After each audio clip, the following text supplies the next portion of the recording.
I'm Ryan Rabel. I'm the U.S. Attorney for the Northern District of Texas. Thank you for coming.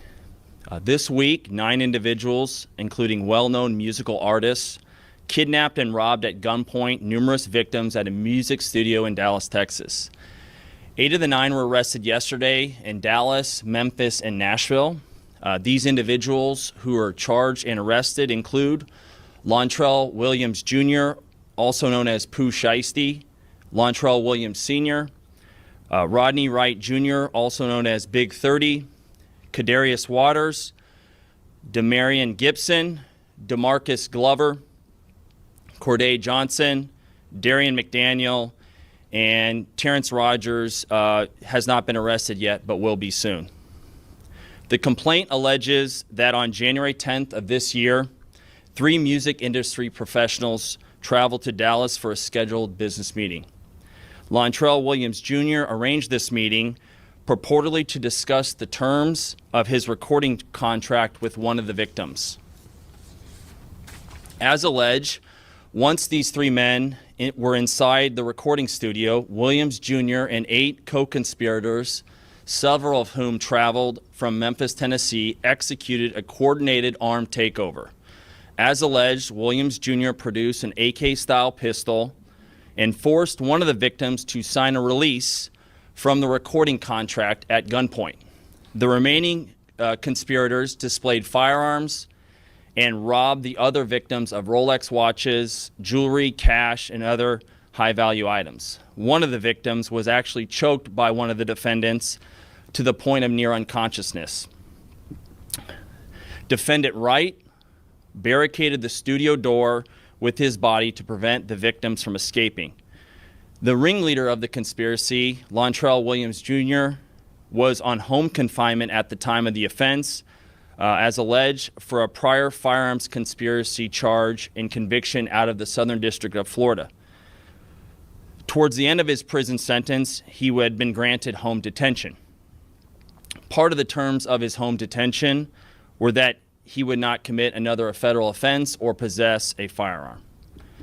His father, Lontrell Williams Sr., is alleged to have helped plan and execute the federal kidnapping as charged in the complaint.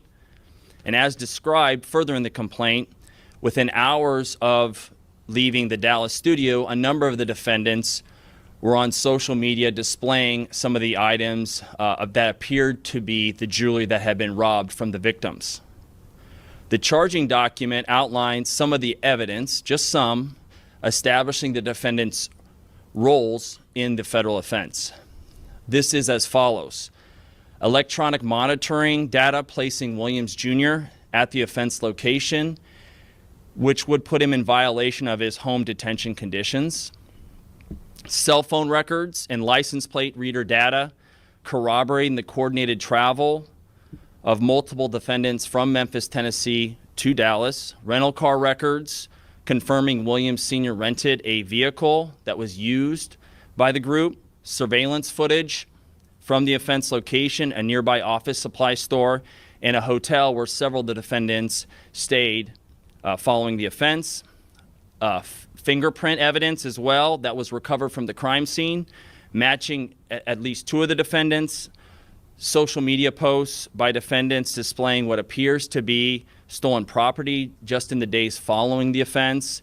Greyhound bus records confirming the travel of multiple defendants from Dallas to Memphis the day after the offense. Yeah, this is an insane idea to think that you can just force somebody to sign your way out of a contract and think that nothing would happen afterwards. I mean, it's 2026. There's so much technology nowadays. Like, you just seen what happened to your man's Dirk and how they caught up with him, and the over amount of evidence that they got on Pooh right now to lock him up. It's definitely guaranteed that he's gonna be doing some time.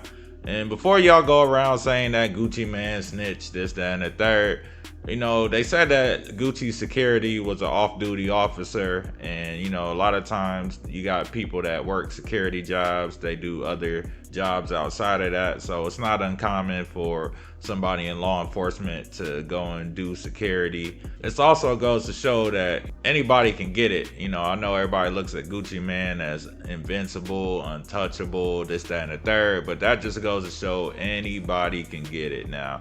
Gucci man, I don't know. I think he would have crashed out by now, but I think with the new Gucci man, seeing him on the Breakfast Club and seeing him with his wife, and his wife got his mind right, you know, I don't think he crashing out over this. You know what I'm saying? Like, he didn't go to the internet when it happened. You know, he kept it quiet for the most part. So I don't see Gucci going out his way to retaliate. But one thing about retaliation is there's no expiration date. You know, your time's coming. And the most wildest thing about all this is Pooh Shiesty just got out for aggravated robbery. Like, literally for the same thing, for robbing somebody with a strap.